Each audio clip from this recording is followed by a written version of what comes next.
우리 옆에 계신 분들과 함께 인사하겠습니다. 잘 오셨습니다. 건강하세요. 아프지 마시고 건강하시기 바랍니다. 요즘 환절기가 되니까 또 감기에 걸리시는 분들이 계시는데 건강에 유의하시면 좋겠습니다. 어떤 사람이 밥을 먹으면 꼭 탄산 음료를 마시는 습관이 있었습니다. 이 사람이 살을 빼려고 열심히 운동도 하고 식이요법도 실행을 했지만 살 빼는데 실패를 했습니다. 체중 감량이 쉽지 않았어요. 왜냐하면 식사를 하고 난 다음에 꼭 탄산 음료를 마시는 습관을 포기할 수 없었기 때문입니다. 그런데 어떤 사람은요, 매일 아침 하루에 1시간씩 아침에 일어나서 운동을 했습니다. 이 사람은 때로 과식도 하기도 하고요, 군것질도 자주 했습니다. 하지만 이 사람은 살이 찌지 않았어요. 체중 조절이 잘 됐습니다. 체중이 정상 체중에서 벗어나지 않았습니다. 이유는 아침에 일어나서 무조건 1시간씩 운동하는 습관이 이 사람에게 있었기 때문입니다. 뉴욕타임즈 기자이면서 습관의 힘이라고 하는 책을 쓴 찰스 드위그라는 사람이 이 두 사람의 차이는 핵심 습관 때문이다 이렇게 말합니다.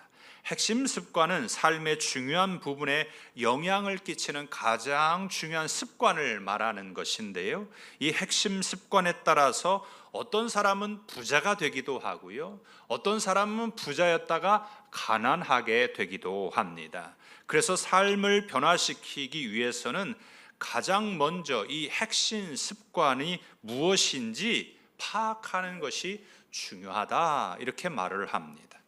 전략이 습관인 사람은 어떻게 될까요? 전략이 습관인 사람은 부자가 될 것입니다. 그리고 운동이 습관인 사람은 건강해지는 것처럼 예배가 습관인 사람은 하나님을 기쁘시게 할 수가 있습니다. 예배는 하나님께서 우리에게 은혜와 은총을 베풀어 주신 것에 대한 우리의 반응인 거죠. 그래서 하나님 앞에 나와 예배드리면서 하나님께서 나에게 이런 은혜를 주셔서 감사합니다, 하나님께서 이렇게 나를 살려주셨습니다 라고 하는 믿음의 고백으로 드리는 것이 우리의 예배입니다. 하나님이 받으시는 온전한 예배는 하나님만 좋은 것이 아니라 우리에게 은혜와 기쁨으로 임하게 됩니다. 만약에 우리가 예배를 드리면서 그 은혜와 감격과 기쁨을 누리지 못한다고 한다면 우리가 하나님 앞에 내가 과연 온전하게 예배를 드리고 있는가, 이걸 생각해 봐야 합니다. 하나님께 더 가까이 나가는 경건 생활이 내 삶을 이끄는 핵심적인 습관이 되시기를 축복합니다. 예수님을 믿는 사람에게 신앙의 습관을 예배에서 시작하게 되면 우리의 신앙 생활 속에서 아름다운 열매가 맺혀지게 될 줄 믿습니다. 이제 오늘 우리 본문의 말씀에 보게 되면 예수님께서 십자가에서 죽으시고 무덤에 장사되었어요. 무덤에 장사가 되었습니다. 사흘이 지났어요. 모든 것이 다 끝났다고 생각했습니다.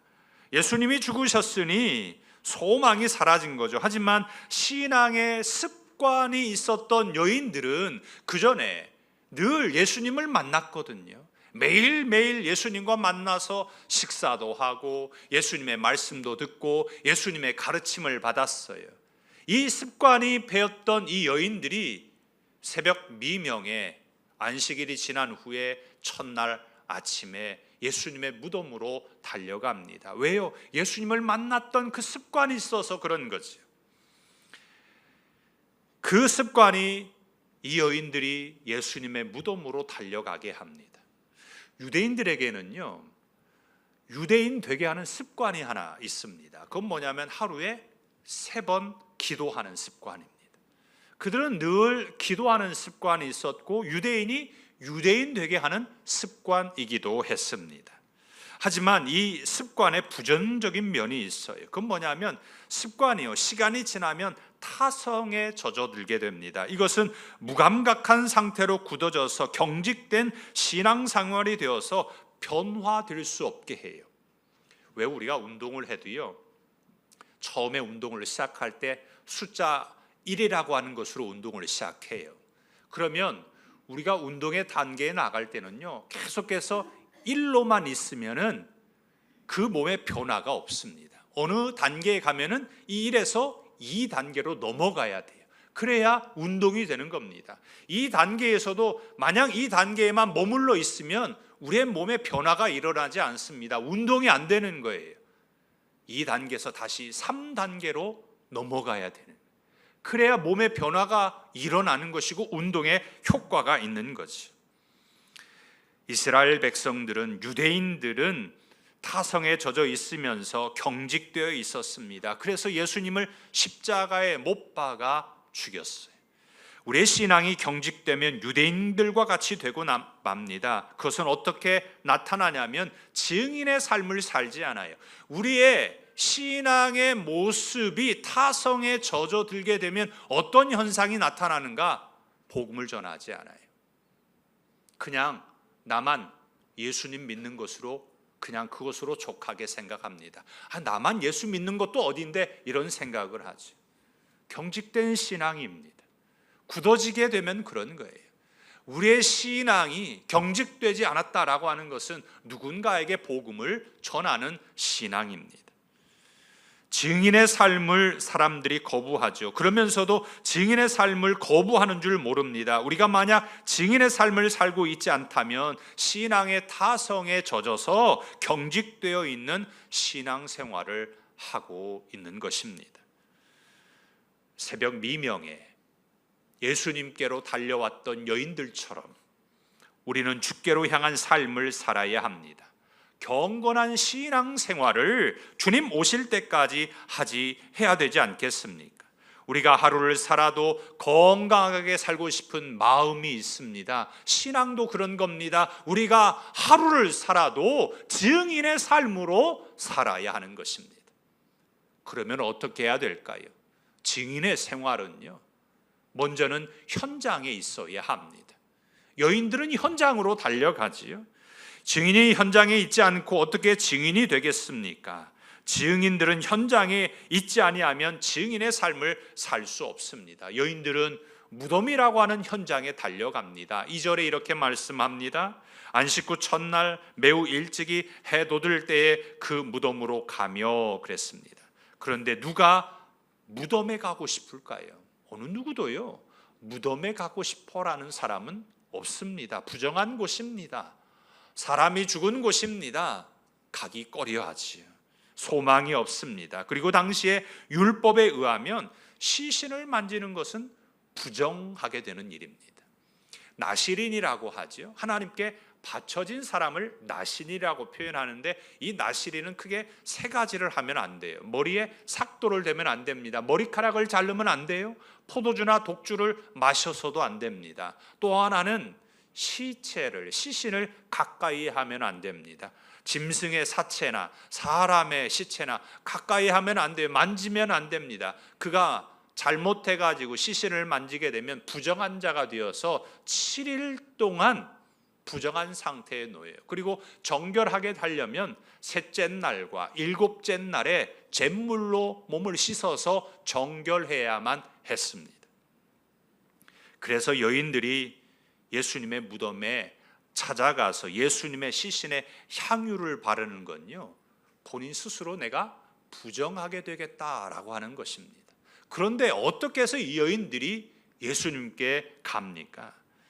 여인들은 예수님의 무덤의 현장에 갈 수 있었던 것은 그럼에도 불구하고 내가 부정하게 된다라고 할지라도 예수님에 대한 사랑이 컸어요.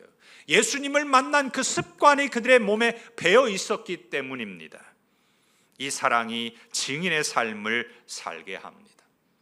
어느 아버지와 아들이요, 사막에 여행을 가게 되었어요. 여행은 다 좋겠습니다만 사막 여행은 조금 생각해 봐야 할 것 같아요. 모래바람이 날리고 얼마나 뜨겁습니까? 이 사막 여행을 하는 가운데 물이 없어요. 목이 마릅니다. 가지고 왔던 물이 다 떨어졌어요. 아들이 더 이상 못 가겠다고, 죽을 지경이다고 투덜투덜 거럽니다. 아버지가 아들에게 조금만 더 참자, 곧 가면은 마을이 있을 거야, 다독였어요. 그런데 얼마 안 가서 보니까 그만 무덤이 하나 발견되는 거예요. 무덤이 있어요. 그러니까 이 아들이 더 징징대면서 이야기하는 거예요. 아버지 봐봐요, 저기 무덤이 있잖아요. 우리도 저러다가 죽을 거예요 라고 아버지에게 넋두리를 합니다. 좌절하고 실망한 거죠. 이때 아버지가 이 아들에게 이렇게 말합니다. 아니야, 여기에 무덤이 있다라고 하는 것은 희망이 있는 거야. 멀지 않는 곳에 마을이 있다라는 말이야. 조금만 더 가자. 다독였어요. 이 아들은 풀이 푹 죽어가지고 어쩔 수 없이 그냥 몇 걸음 더 걸어갑니다. 그런데 얼마 안 가서 정말 마을이 발견이 되었어요. 그래서 이 아버지와 아들이 계속해서 여행을 할 수가 있었습니다. 이 아들은 무덤을 보면 어떤 생각을 할까요? 이제는 무덤을 보면 죽었다, 죽은 거구나, 이런 생각을 하지 않고 마을이 있다, 사람들이 사는 곳이 있다, 이렇게 사람들에게 말해줄 것입니다. 예수님의 무덤에 왔던 여인들도 그 이야기를 하는 겁니다. 무덤이 죽음이 아니라 예수님께서 다시 살아나셨습니다. 부활하셨습니다. 내가 부활하신 예수님을 만났습니다. 내가 봤습니다. 내가 증인입니다. 이렇게 이야기하지 않겠습니까? 그래서 무덤이라고 하는 현장에 있어야 합니다. 무덤은 죽음의 현장이지만 어떻게 바라보느냐에 따라 달라질 수 있습니다. 사람들은 늘 인생의 죽음의 현장을 경험합니다. 죽음에 있는 곳으로 걸어가고 있습니다. 하지만 무덤의 현장으로 갔던 여인들처럼 그리스도인들은 부활하신 예수님의 증인입니다. 그렇다면 인생의 죽음의 현장을 경험하는 믿음의 성도는 예수 그리스도의 무덤을 통해 우리는 무엇을 발견할 수 있을까요? 증인의 생활은요, 그 무덤이라고 하는 현장에 있어야 되고 그 현장에 가면 산 소망이 있어야 합니다. 증인의 생활은 무덤이라고 하는 현장에서 절망이 아니라 산 소망으로 바뀌게 됩니다. 단테의 소설 신곡이라고 하는 책에서 지옥에 대해서 소개하면서 지옥 문에 들어가는 입구에 글이 하나 적혀져 있는데 이런 글이 적혀져 있습니다. 이곳에 들어오는 자 모두 소망을 포기하라. 이걸 오늘날로 우리에게 바꿔서 말하면 뭐라고 적용할 수 있는 거예요? 지옥은 소망이 없는 곳이다. 소망이 없는 곳은 지옥이다, 이 말인 거지. 초대교회 그리스도인은 순교를 당하면서까지 소망을 잃지 않았습니다. 그리스도인들이요, 순교할 때 좌절하고 낙심하고 그런 상태에서 순교한 것이 아니라 소망을 가지고 순교를 했어요. 내가 여기서 죽는다 할지라도 나는 하나님의 나라에 들어간다라고 하는 소망이 있었기에 그들이 사자의 밥이 되어도 그리고 화형을 당해도 그들이 찬송하며 순교할 수 있었습니다. 만약에 그들에게 이 소망이 없었다면 어떻겠습니까? 그들은 증인의 삶으로도 살지 않았을 것입니다. 순교하는 그들은 증인의 삶으로 살았기에 순교할 수 있었고 그들에게는 산 소망이 여전히 있었던 겁니다. 다시 오실 예수님을 향한 살아있는 소망을 품고 살았습니다. 그래서 많은 사람들에게 복음을 전했습니다. 웨슬레가 7,000곡 이상의 찬송곡을 작곡을 했는데 5,000곡 이상이 다시 오실 예수님에 대한 소망의 찬송이었습니다. 증인에게 부활의 소망이 없으면 증인의 생활을 할 수가 없습니다. 소망이 있는 사람만 증인의 삶을 살아갑니다. 혹여 우리가 누군가에게 복음을 전하지 않고 있다면 내 안에 소망이 있는가 확인해 봐야 합니다. 내 안에 소망이 없으니까 증인의 삶을 못 사는 거죠. 내 안에 소망이 있으면 주체할 수 없는 그 열정으로 누군가에게 주저없이 복음을 전할 것입니다. 여인들은 예수님의 무덤에 도착하니까 자신들이 걱정했던 무덤문이 활짝 열려 있었습니다. 무덤을 지켰던 로마 군인들도 없어요. 무덤으로 들어가자 흰옷을 입은 한 청년을 보고 놀랐습니다. 천사였어요. 여인들에게 십자가에 못 박히신 예수님이 살아나셨다라고 이 천사가 예수님의 부활 소식을 전합니다. 그리고 여인들에게 증인으로서 해야 할 사명을 이야기해요. 7절에 이렇게 말씀합니다. 가서 그의 제자들과 베드로에게 이르기를 예수께서 너희보다 먼저 갈릴리로 가시나니 전에 너희에게 말씀하신 대로 너희가 거기서 배우리라 하라 하는지라. 여인들은요, 부활하신 예수님을 처음 본 것이 아니었어요. 그들은 천사를 본 거지. 천사의 말을 듣고 알게 되었고 천사로부터 받은 예수님이 부활하셨다라고 하는 소식을 베드로와 제자들에게 전하러 이제 달려가는 겁니다. 무덤에서 무슨 소망이 있겠습니까? 그러나 부활하신 예수님은 죽음이라고 하는 절망을 산 소망으로 바꾸어 주셨습니다. 증인은 절망과 낙심과 좌절 속에서 살아가는 것이 아닙니다. 영원한 하나님 나라를 소망하고 살아가야 됩니다. 이것이 증인의 삶입니다. 그런데 왜 우리에게는 산 소망이 없을까요? 왜 우리에게는 이 소망이 약해져 있을까요? 그것은 땅의 것만 바라보니까 그렇습니다. 위의 것을 바라보지 않아서 그래요. 골로새서 3장 1절과 2절에 이렇게 말씀합니다. 그러므로 너희가 그리스도와 함께 다시 살리심을 받았으면 위의 것을 찾으라. 거기는 그리스도께서 하나님 우편에 앉아 계시느니라. 위의 것을 생각하고 땅의 것을 생각하지 말라. 다시 살리심을 받았으면 우리는 위의 것을 생각해야 되는데 우리가 다시 살리심을 받았음에도 불구하고 여전히 땅의 것을 생각합니다. 우리가 예수님을 믿음으로 다시 산다라고 하는 소망이 있다면 위의 것을 바라봐야 합니다. 땅에 있는 것만 생각하고 살아가면 안 되는 것입니다. 왜 우리에게 소망이 없습니까? 땅의 것만 보고 있으니까 그런 겁니다. 우리는 위의 것을 바라봐야 합니다. 그래서 증인의 생활은 먼저 그의 나라와 그의 의를 구하는 삶을 사는 것입니다. 그렇지 않으면 우리의 삶은 지옥이 되고 맙니다. 증인의 삶으로 살아가면서 지옥 같은 생활에서 벗어나시기 바랍니다. 위의 것을 바라봐야 우리는 지옥 같은 생활을 하지 않는 것입니다. 부활하신 예수님을 믿는 우리 안에 하나님의 나라가 임하는 줄 믿습니다. 증인의 생활은요, 이렇게 죽음이라고 하는 삶의 현장이 있어야 되고 산 소망을 가져야 합니다. 그리고 부활 신앙이 있어야 합니다.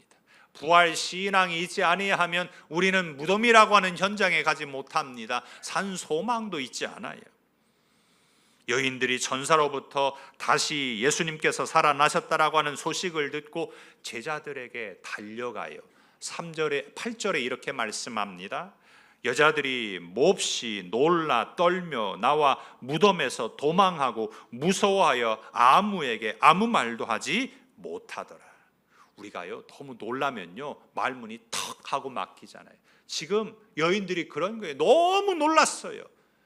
할 말을 잃어버린 겁니다. 놀라서 오늘 마가복음 표현에서 도망이라고 하는 표현을 쓸 정도입니다. 그런데 이 장면을 마태복음 28장에서 이렇게 말씀합니다. 그 여자들이 무서움과 큰 기쁨으로 빨리 무덤을 떠나 제자들에게 알리려고 다름질할세 그랬어요. 여인들이 갑작스러운 상황에 당황한 것을 마가복음에서는 직설적으로 표현했다면 마태복음에서는 좀 풀어가지고 그 여인들의 상황을 이야기해주고 있습니다. 지금까지 여인들은요 부활하신 예수님을 만나지 못했어요. 못 봤습니다. 그래도 천사의 말을 전적으로 믿고 제자들에게 부활 소식을 전하려고 달려가는 거죠. 그렇게 달려가다가 부활하신 예수님을 딱 하고 만났습니다. 신앙은 보이는 것이 먼저가 아니라 믿는 것이 먼저입니다. 세상은 자꾸 뭔가 보여주어야 믿겠다고 말을 하는데 신앙은 그렇지 않습니다. 신앙은 먼저 믿는 겁니다. 그러면 보여지게 될 줄 믿습니다. 여인들에게 부활하신 예수님이 나타나셔가지고 제자들에게 가서 전하라 이렇게 하지 않고요 먼저 천사들을 통해서 말한 거예요. 천사의 말에 제자들에게 가다가 부활하신 예수님을 만났어요. 믿음의 사람에게는 하나님의 역사가 있습니다. 부활 신앙은 믿는 자에게 주어집니다. 믿지 않는 자에게는 부활 신앙이 없는 거죠. 그래서 증인의 생활은 부활 신앙이고, 예수님의 부활을 제자들에게 전하러 가는 여인들처럼 우리는 가족과 이웃에게 예수님의 부활을, 증인의 삶을 전해야 하는 것입니다. 우리가 프레임이라고 하는 용어가 있어요. 이 프레임이라고 하는 말은 심리학에서 마음의 창, 마음의 안경 이렇게 사용하기도 합니다. 서울대학교의 심리학과 최인철 교수는 프레임이라고 하는 책에서 행복해지는 11가지 프레임에 대해서 이야기를 합니다. 그러니까 프레임만 바꿔도 우리의 삶이 행복해질 수 있다라고 하는 거죠. 어떤 마음의 창을 가지고 마음의 안경을 어떻게 썼느냐에 따라서 그 삶의 질이 달라질 수 있다는 것입니다. 그래서 사람들은요, 각자의 프레임이 있습니다. 내가 만든 프레임도 있고요, 누군가가 만들어 온 프레임에 나를 그 안에 집어넣기도 합니다. 그래서 내가 살아가고 있는 거죠. 나는 잘 몰라요. 하지만 나도 모르는 사이에 내가 만든 인생의 어떤 프레임을 내가 가지고 있습니다. 그런데 그리스도인은 프레임이 바뀐 사람이 아닙니다. 그리스도인은 존재가 바뀐 사람입니다. 우리는 어떤 안경을 쓰고 어떤 마음의 창을 보는 것이 아닙니다. 존재가 바뀌었는데 여전히 세상이 만들어 놓은 프레임을 가지고 살아간다면 맞지 않는 거죠. 그러니까 이런 거예요. 시력 교정 수술을 받았어요. 노안 수술이라고도 하지요. 그래서 시력이 정상으로 돌아왔는데 다시 옛날에 쓰던 안경을 쓰면은 잘 보일까요? 안 보이는 거죠. 오히려 이제는 안경을 벗어버려야 되는 겁니다. 그 안경을 쓰면은 오히려 앞이 잘 안 보입니다. 세상의 프레임을 벗어야 증인으로서 세상을 바르게 볼 수 있습니다. 우리는 어떤 세상을 보고 계십니까? 그리스도인은 거듭난 사람입니다. 거듭났다라는 이 말 자체가 부활했다라는 말이지, 다시 태어났다라는 말입니다. 예수님이 이 땅에 다시 오시면 우리 모두는 부활할 것입니다. 그런데 그 전에 미리 예고편과 같이 거듭남으로 부활을 경험하게 하셨어요. 그래서 예수님이 부활하신 것을 증인으로 살아가야 합니다. 로마서 6장 4절에 이렇게 말씀합니다. 그러므로 우리가 그의 죽으심과 합하여 세례를 받음으로 그와 함께 장사되었나니, 그러니까 우리도 죽었다라고 하는 거죠. 이는 아버지의 영광으로 말미암아 그리스도를 죽은 자 가운데서 살리심과 같이 우리로 또한 새 생명 가운데서 행하게 하려 함이니라. 하나님께서 십자가에서 죽으신 예수님을 살려주신 것처럼 우리도 부활하신 예수님 안에서 새 생명을 주셨습니다. 예수님의 부활을 전할 뿐만이 아니라 나 자신이 예수님을 믿음으로 다시 살게 되었다라고 하는 증인의 생활을 해야 하는 것입니다. 나는 과연 증인의 생활을 하고 있습니까? 아니면 그냥 살고 계십니까? 부활하신 예수님을 믿음으로 다시 태어났습니다. 반드시 증인으로 살아가시기를 바랍니다. 말씀을 맺고자 합니다. 우리가 살아가는 삶의 모습 속에 과연 나는 핵심 습관이 무엇입니까? 나는 신앙인으로서 우리가 신앙생활을 하면서 우리 인생 가운데 나의 핵심 습관은 어떤 핵심 습관이 있으십니까? 인생이 건강하게 살고 싶으시죠? 건강한 인생은 좋은 습관에 있습니다. 규칙적인 삶을 살아갑니다. 그래야 건강하고 행복한 인생이 됩니다. 우리가 11월 2일 총동원 전도 주일로 지킵니다. 온 성도들이 예수님의 증인으로서 믿음의 습관이 있어야 합니다. 증인의 습관이 있어야 됩니다.